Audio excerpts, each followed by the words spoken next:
నాకు తెలిసి ఆ సౌండ్ అక్కడి నుంచి వస్తుంది. ఎవరు వస్తున్నారు అంటే మాస్కా దాస్, విశ్వక్సేన్ హియో. సో విశ్వక్సేన్ గారు ఇవాళ ఈ ప్రీ రిలీజ్ ఈవెంట్కి, హరోం హరా ప్రీ రిలీజ్ ఈవెంట్కి విచ్చేశారు. వారికి స్వాగతం సుస్వాగతం పలుకుతున్నాము.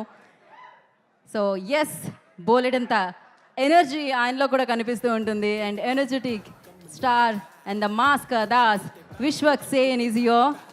వెల్కమ్ విశ్వ గారు.